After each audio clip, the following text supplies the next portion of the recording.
What's up, everybody? Welcome back to the Love and Rise podcast with your host, Aunt Ma. I'm your host, Christina. And we've been talking a lot about what's been going on in the world with the wars and then what we would do to, survive. And next, I want to talk about how I almost joined the military and how that is probably the biggest regret in my life. How long ago was this? I was 17. Oh, wow.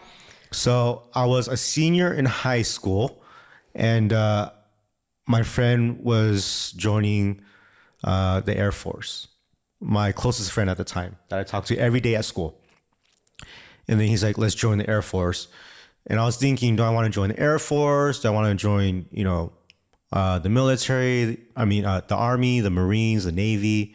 And so I was like, well, I hear about the Air Force. You're not going to, when you hear about like training and stuff, it gets so drastic, right? Like you're running miles and miles and like people are dying during training and stuff. And for me, I'm like, I can't run that long, I feel like you could with all the basketball you've been doing. Well, I never tried. Well, long distance and short distance is different. But you're constantly running when you're on the court. So I feel like you might not notice just how much you are actually running, even though it doesn't feel like long distance. That's true. It might be like 4 miles by the end of the day. Yep. But so I signed up for, I was going to the offices. Yeah. The recruitment offices and things like that with my friend. And I decided to join the Air Force. Did they come to your school too to try to recruit you guys, or was it something that you guys just actively did? I think it was something we actively did. Okay. Yeah. And what made you decide that you wanted to pick the Air Force out of all? It was not as strenuous. Okay. So, that's what I've heard too. You only do like 40 push-ups a day. Compared to the Marines where it's like 500 in in a short amount of time, stuff like that, but it was just like, it was less physical. It was more technical skills, right? Yes. So my friend, here's what happened. So when you sign up for the military, you also have to pick a job. Oh, okay. When you pick a job, it's like, what do you want to do, right? You can be in infantry, which is the people on the ground, first ones to start firing. In combat, right? Then there's people who do there's doctors, right? Nurses. Yeah, there's medical staff, there's administration. And then there's people who they're on the computers, they fix computers, there's IT. Right? And so I didn't know what I wanted to do yet, but I know that I liked fighting.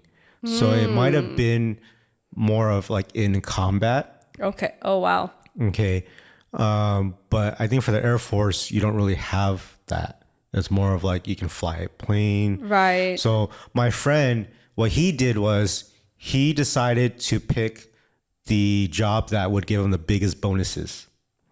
Because certain things are so dangerous that they'll give you a bonus. There's more incentive. Every year. And so his was... I don't know what the exact title of the job was called, but it was to defuse bombs. Oh, wow. So he picked defusing bombs. And I'm like, bro. Wow. All I could think about was Air Force One, the movie with Harrison Ford, where you have to go on one plane and somehow sneak your way onto another plane midair and try and defuse the bomb. That's so crazy. You know what I mean? I'm like, I don't know if I can do that, dude. If I just cut the wrong wire, I'm gone. Exactly. But he's dealing with that. He knows what he wants to do. And then for me, I'm like, I don't know what I want to do yet. And then in a matter of a week, 9/11 happened. Oh, wow. We come to school, every classroom, the news is on, everyone's watching this. And now I'm just, even before 9/11 happened, my parents were like, I don't want you to go to the military. Yeah.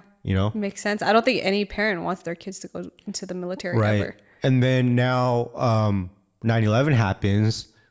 And now I'm thinking about, okay, do I really want to go? Yeah. Because now you're hearing about people who haven't trained long enough and they're not ready to go, but there's not enough people in the military, so they're sending people out not ready. There's just no choice. Right? Yeah. There's no choice. And I get that, I understand it, but at the same time, I'm like, damn, if I'm not getting the proper training, do I want to go out there and just die like that? Like, I want to get the proper training first. Right. You know what I mean? So knowing that people are just getting deployed left and right because of 9/11, I was like, you know what? Maybe this is not a good time for me to go. Yeah. You know? Like, it doesn't, like, and then there's other people who are like, let's go. I'm like, damn, dude. It takes a special kind of person to be able to Right. do But that. I think because for me, I always try to play out like everything to see if what happens if we didn't get the training, you know, things like that. But these other people, they're like, they think that everything will be fine. You know, Right. it's America. What could go wrong? But I'm just like, bro, like, anything can go you don't wrong. know what's going to happen once we get out to training or once we get out there. Like, you know what I mean? Like, you're watching movies and there are amateurs who are so scared and they're the first ones dying in the movie. Right. You know, that could be us without the proper training. So I actually, after like kind of thinking about all that, and then my family's in my ear about not going because of 9/11. And I was like, and then I'm like, also a couple months away from being 18. So I have a lot of things playing in my head and I opted out. So, So how far in the process did you get then? Did you fill out paperwork and you're getting ready to enlist, or? I did fill out some paperwork, but that was about it. Okay. I just stopped contact. What about your friend? He went. Oh. And he continued to be in some IED bomb type department. Wow. And so I haven't really talked to him. I've talked to him once since high school, and it was just like, hey, what's up? And that was it. I didn't talk to him about the military. And what it sounds like is he went in, did his training, and he got out. How do you get out though? I mean, like, you sign up for X amount of years that you want to do. Mm-hmm. Some people do like 10 years to get. So it's like, I think X amount of years, you get X amount of benefits. I see. You know, so some people Got want to it. go all the way to Right. get full benefits, you know? And this is why I say this is my biggest regret because, well, one, I just thought that if I joined the military, now that I'm, you know, almost 40, right? I'm in my late 30s and I'm thinking, what could I have done with my life? And I feel like if I was in the Marines or the Army, I probably would have reached my max potential. And so I didn't get to do that. So that's one of my biggest regrets. And then the other regret I have for not joining the military is because me working so hard in my life financially. If I just served I don't even know how many years it is anymore, like 2 or 4 years, and cross fingers I never got deployed, I would have had a very good benefits. Yeah, you would have been set for life. Right? Like house loans, anything that we need to do, like just Medical insurance, expenses. right? Yeah. Mm-hmm. So that's why I'm like, damn, dude, this is definitely a huge regret that I had. And do you remember I think this was like 2015 when we got our first house? Yeah. And this is when I sold the liquor store. And I was thinking, what I want to do. So I took a year break when I sold the business. Right. And before I joined JK and started doing all this video stuff. Remember I said, should I be a reserve for the Marines? I kind of vaguely remember. Because I wanted the benefits. Right. Right. So for not working for a year and then having to like run 2 to 3 businesses prior to that, I was like, I'm so tired. This is such a rough life. That I was like, well, right now I'm like 32 years old or something. If I join the military now, I'll probably get my ass beat. Like I'll be the oldest one there. I'll be tired. Everyone's talking shit to me, all that stuff, right? 30-year-old rookie. Yeah. And so I was like, well, what if I join the reserves? So you go there once a month to go train at the base and whatnot. And so they don't call you unless they need you. You're the last group to go because you're reserved. But what would they be calling you in for? War. Oh, well, that's scary. So I talked to a lot of people who are reserves. I started looking up online about reserves and these forums and these wives who are in that experience. And most of them say, if you are in the reserves, you will get deployed. And I think that's why probably when you brought it up, I was like, why would I want you to do that? You know? So the trick is, if you're just trying to go into the military to better your skills and get benefits and not really get deployed, when you go to the office, you ask them, and also you find friends and you ask them like, who just returned? Because when you just return, you don't go back for a long time. Oh, I see. So you would join that department or that group, knowing that they just came back. I see. Because their job is done. Now they're going to go get some other people. So that's what I was going to do. And that's what the forums are saying too. It's like, go talk to them and ask them which ones. And that's the one you want to join. That way you can just stay a reserve and you can do your training and you never have to get deployed. That's so crazy because I wonder how different our life would have been if that actually did happen. I remember when I asked you and you were just like, no, why do you want to do that? What about if we have a kid and stuff like that, or what about me? Or, Yeah. That's what you were thinking. Like, what about me? I'm going to be home by myself and all those kind of things. Or right? what if something happens to you? I think that's the biggest fear. Well, nothing's going to happen when I'm just in a reserve and I'm just going training once a month. Yeah, But imagine all the benefits we would have right now. that's true.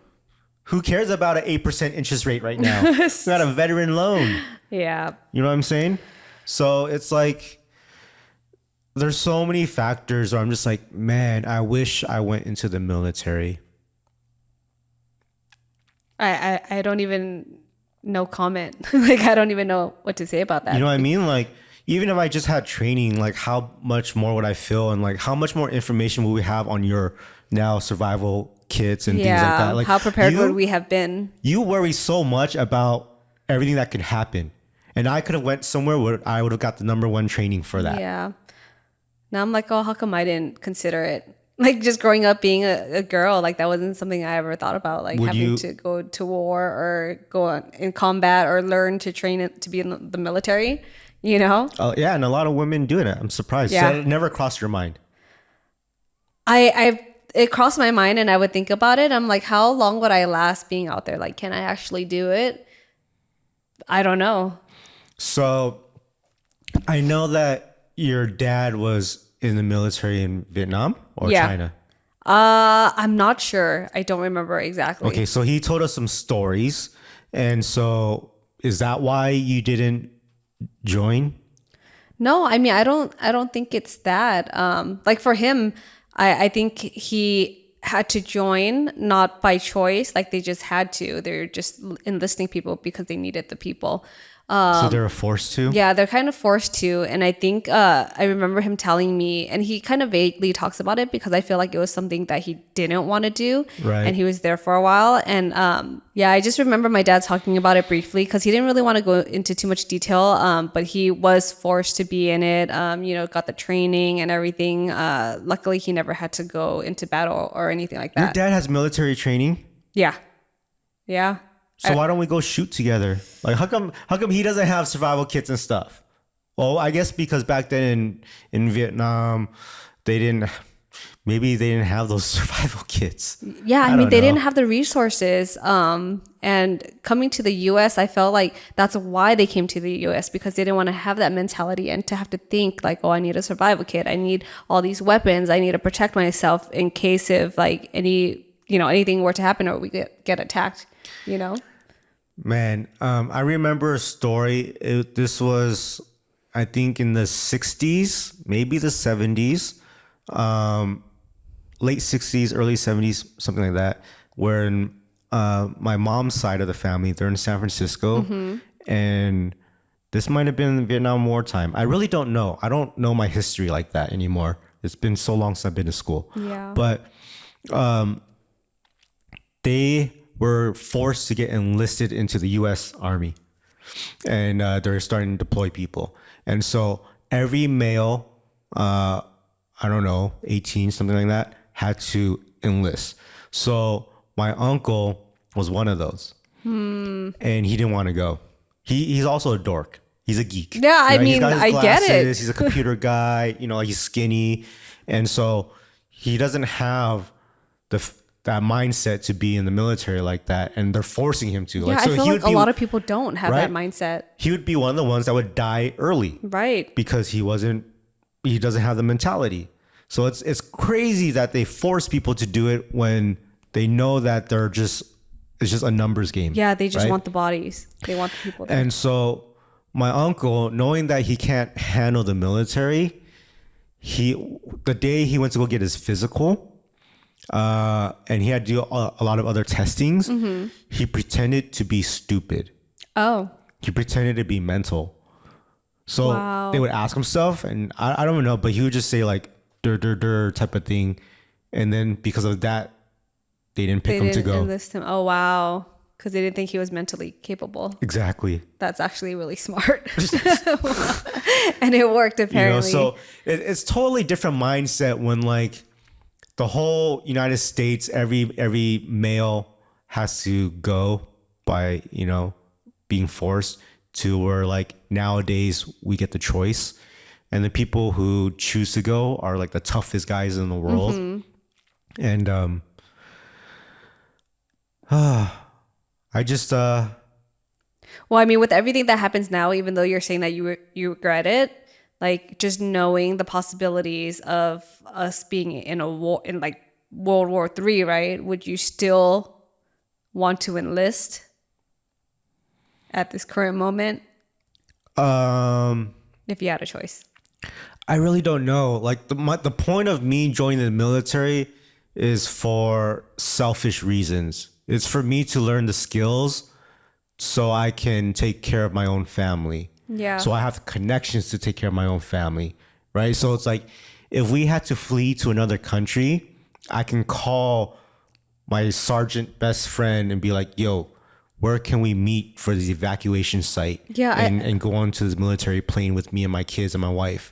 I feel like that's why a lot of people do go into the military, for the benefits and to have those connections and stuff too. Like, yes, it's to serve the country, but also, these are supposed to be the perks and the benefits of you joining in the first place. Yeah, like, so obviously number one is serve the country, right? That's number one. Number two is, stopping bad guys in Right. other countries, right? Which is like terrorist groups or attacking civilians, right? Stopping that. Number three is selfishly using the benefits for yourself, right? I don't think that's being selfish at all, though. Yeah, I don't know, but it's I think I would have loved that more than joining the police. Yeah. Law enforcement. Remember? So I signed up for military. I signed up to be a cop, and I did none of those. But knowing that I have the mindset of wanting to do combat, like I think I don't even know what to think right now. Yeah, honestly. I think being a cop is completely different from. But now that I'm thinking military. about it, like I didn't think about this till right now, this very moment where I'm just like, wow, I really wanted to go out there and like use a gun Yeah, and like stop bad people. you're a fighter. So what can I do now to go back to that time? I can't. I honestly don't know, but you can start training and doing more self-defense training and try to figure out if, we need to find like a specialist, because that was another thing that I was looking up, like on how to So- prepare for war. There is a secret, or not so secret anymore, Vegas class. Okay. So my friend took this, and this is only by word of mouth. Okay. There are these people from another country, okay, that will teach you how to survive a kidnapping and attacks. This is what we need to do. So what they would do is not standard practice. You're signing your life away in my case gosh. you die. They will teach you torture tactics for you to survive, meaning that in this class, you are getting tortured. So what my friend said he went through, and he's just a normal person. You want to see if he can handle it, okay? You're on the floor. They bound your arms behind your back and your legs up together, and you have to try and get out of it. They also put a towel over your face and and pour the water. No, I see pour that water so on many your times face in movies. to drown. That is Okay, they do that as well. So they literally do everything for you to survive. But this is all like, it's very sketch. This is Like, very intense. how do you trust these people? The first thing is you're with these group of people who also agreed to it, and you're all blindfolded on your knees, and then you have these like so-called coaches, but they are acting like terrorists and yelling at you and saying shit like they're real, which maybe at one point they were. But it's like, how do you trust this? I this don't think I class? want to be put in that situation now. But hey, my friend did it and he survived it, and he's like, hey, I think you should do this too. Maybe you should do it first and then tell me how it goes. I don't even think, like, I would love to go and vlog it. And I'm pretty sure we can't vlog I this. don't think so. This is not legal practice. Especially when you're saying it's secret and private and you're signing your life away. Yeah, I mean, like, I don't know if I want to risk dying just to learn if I can survive dying. Yeah, I mean, You know I what feel I like mean? you shouldn't, So kind of crazy. Yeah. I mean, we can just do that here. Well, You can I just mean, put a what towel I on my was face right what now I and was put saying water on is me. that we can find a specialist that will teach us survival and tactical skills or how to get out of sticky situations, but not to this extreme, not Why like don't- hostage situations. So why don't we just YouTube it and do it to ourselves? I feel like that's different. You need someone that has the mindset that can teach you all these things. YouTube can only take you so far, No, but actually like- being in a class with someone who's been through all of these type of things and training. So right now, after this podcast, if I go get a towel and a pitcher of water, you wouldn't dump it on my face? Probably not. Why? That's just weird. You gotta learn how to survive, dude. Come on, man. You're the one talking about surviving. That's just one part of it, though. There's other parts of learning how to not even get into that situation, and that's what know. I'm talking about. All right, guys. I hope you enjoyed this episode. We went pretty wild with everything about this war, surviving, my personal life with, trying to join the military. And if you guys have not followed us yet, please do. And if you are following us, thank you so much. We appreciate you. We would love for you guys to follow us on Spotify, especially. We are on all podcast platforms. We release Love and Rice every Wednesday at 6 a.m. We are also on YouTube. We also do vlogs on our YouTube every Tuesday. So we get both podcasts and vlogs. So make sure you guys subscribe and you just constantly watch our channels because we're constantly putting out new content for you. Yeah, and we also have these podcasts because we like to have this kind of like feel like an open forum, right? So we do read comments and we want to hear about your experiences, what you think of the podcast, and we kind of just want to have that like conversation. Yeah. With you Also, guys. let me know if what we talked about today and like the way my mindset, is this normal talk or am I a rare breed? Like, you know what I mean? I don't think normal You're people special. think like me. Yeah, I'm not sure. You're special. All You're right. special. There we go. So I guess that's why we always film stuff. All right, guys. Till next time, we love you and we'll see you on the Love and Rice podcast.